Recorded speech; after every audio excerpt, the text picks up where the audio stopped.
Yarana, bonsoir et bienvenue à toutes et à tous. Heureuse de vous retrouver pour un nouvel épisode de Ça pousse au Fénois avec un sujet aujourd'hui qui pousse au cœur même de toutes les terres du Fénois, le cocotier. Le copra est en effet la première filière agricole en Polynésie. Plus de 60 îles sont productrices. La superficie plantée représente environ 45 000 hectares. L'huilerie de Tahiti recensait en 2012 8 000 copraculteurs et une production moyenne de 12 000 tonnes par an. On est loin des 25 000 tonnes des années 60 quand le copra représentait l'essentiel de la rentrée des devises en Polynésie. Parce que le cocotier est bien plus qu'une filière agricole, notamment dans les Tuamotu, c'est la première condition de vie et maintien des populations sur leur territoire.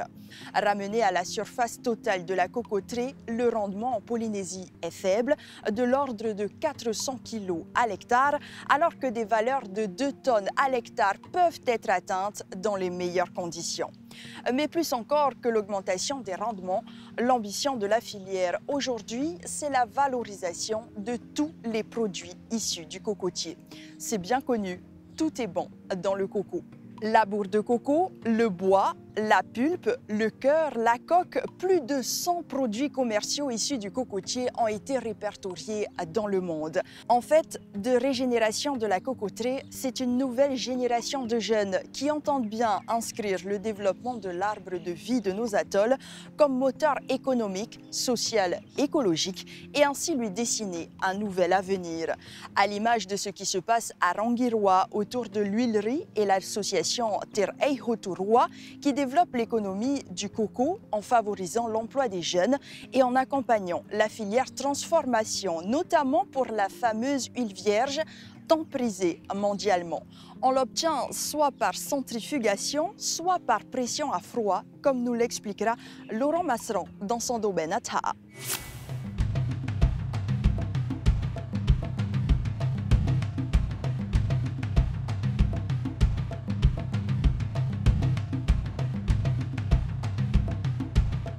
Je ne suis pas d'ici, je suis plutôt originaire des îles sous le vent de Taha directement.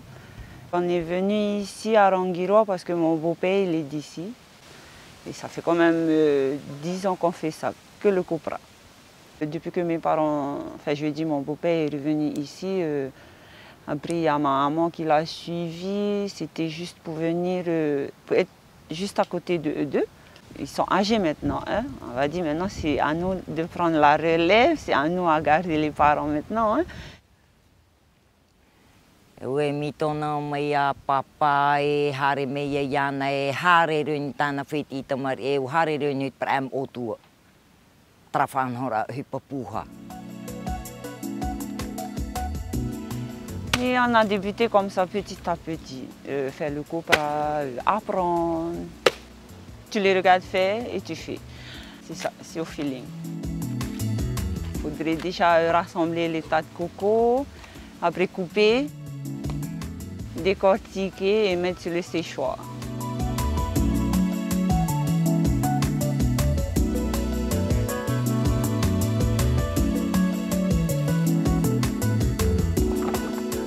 Tra, yo tine huri hia.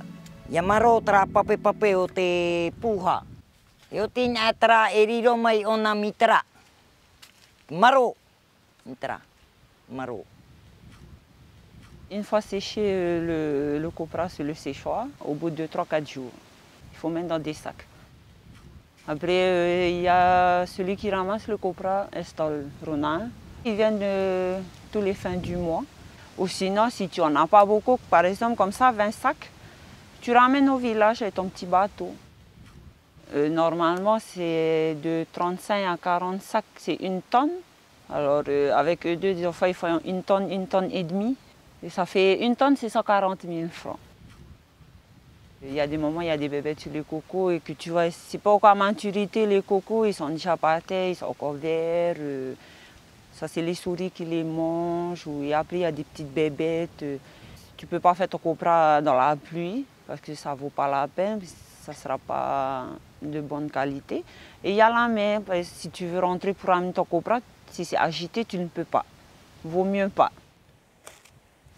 En fait, c'est le fait de faire toi-même pour ne pas dépendre des autres. Ce n'est pas un métier facile, mais on peut le faire. Tout le monde peut le faire.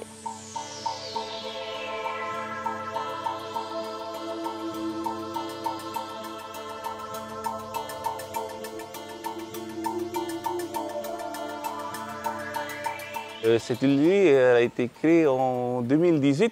On fait partie du comité jeunesse et sport de Longuiro. On a remarqué que les jeunes, quand on fait du sport le samedi, il n'y a plus personne au village, tout le monde est au secteur. Ils vont faire le copra, ils vont pour 2-3 mois. Du coup, on s'est dit on va trouver un système qui fait que les jeunes ils vont juste aller pour la semaine et revenir le week-end.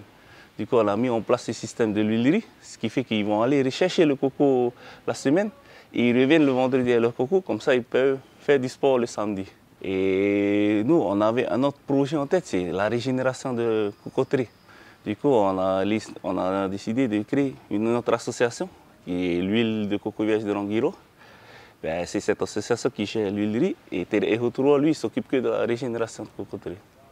Ici, on sélectionne les cocos, il y a des gabarits à respecter. Ben, ils sélectionnent les cocos et ils ramènent ici à l'huilerie. S'ils veulent travailler leur propre coco, ils viennent à l'huilerie et ils font eux-mêmes leur propre huile. Sinon, ils revendent à l'huilerie, nous on achète le coco et c'est l'huilerie qui transforme l'huile de coco. La journée démarre par la sélection de notre coco qu'on va utiliser. Ensuite, on va casser les noix. Ensuite, le premier processus, c'est le râpage. On va râper d'abord le coco. Ensuite, on passe à la deuxième étape, ce sera le pressage. C'est là où on va presser l'amande de coco, c'est pour récupérer le lait.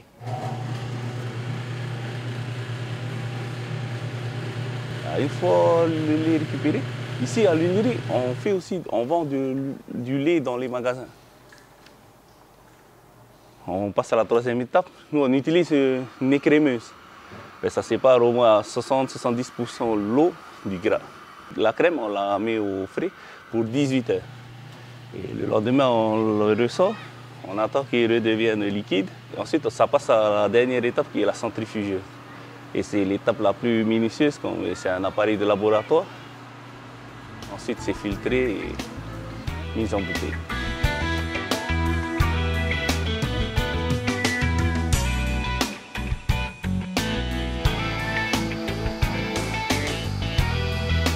Ici, on a plusieurs activités. Celle qui nous intéresse aujourd'hui, c'est la coco et tout ce que l'on peut faire avec une coco.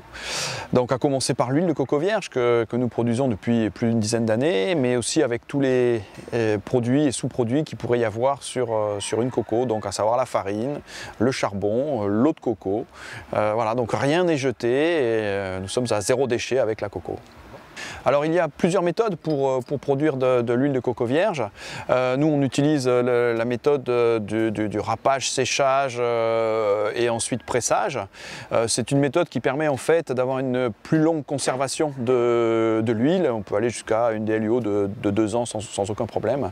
Mais il y a d'autres méthodes, une qui est beaucoup plus rapide, qui est le principe de la fermentation, puisqu'en fait au départ le lait de coco c'est une émulsion et au bout de quelques jours de fermentation, l'huile va se séparer de la phase aqueuse, de l'eau, et donc l'huile qui est sur nage, on la récupère, et à partir de ce moment-là, on fait de l'huile de coco vierge, mais qui a une durée en fait d'utilisation très faible, voilà, de quelques semaines à peine.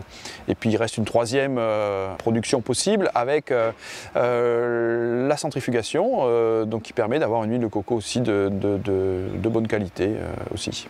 Sur l'île Le Tas, c'est hors marché du copra, il y a je crois à peu près 500 000 cocos à l'année qui partent dans les îles, et nous on est tout petit, on produit à peu près 25 000 cocos, on a besoin de 25 000 cocos pour faire notre huile de coco vierge.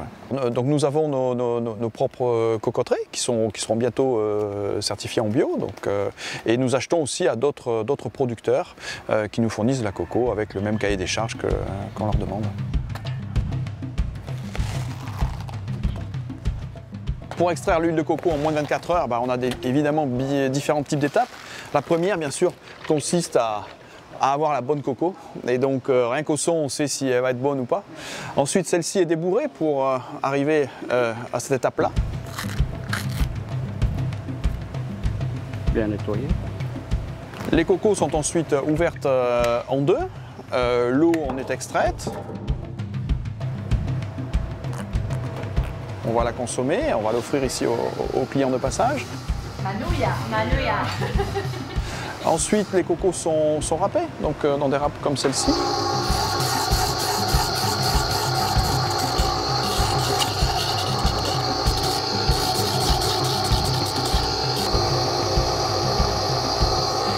Puis ensuite séchées, et le lendemain, elles sont pressées avec une presse spéciale de qualité alimentaire.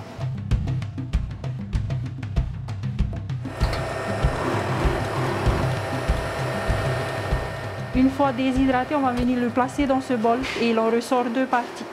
Une liquide, notre future huile, et une partie sèche ici, en forme de serpentin, vidée à la fois de son eau comme de son huile qu'on va moudre pour en faire de la farine de coco. Ensuite, ici, vous avez les différentes étapes de décantation qui durent 2 à 3 semaines. Les résidus au bas du seau, huile de coco ici. On va s'en servir pour faire des savons, des crèmes et des baumes. Tout se fait ici à l'usine.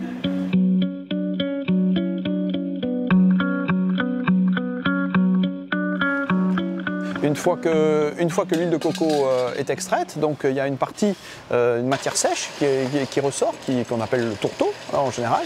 Et avec ce tourteau, avec un petit procédé, ça nous permet de faire une farine que l'on peut utiliser dans nos cookies, dans nos gâteaux préférés.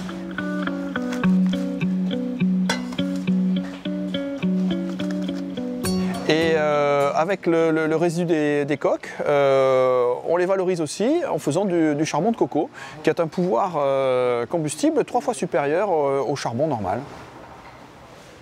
Toutes nos activités, et notamment celle de l'huile de coco vierge, ont été récompensées par le challenge Fénois durable, qui repose en fait sur 16 critères, notamment sur le traitement des déchets, ce qui est notre cas, ainsi que sur l'énergie notamment. Et nous sommes entièrement aujourd'hui en photovoltaïque, donc nous produisons autant d'énergie que nous en consommons ici sur place.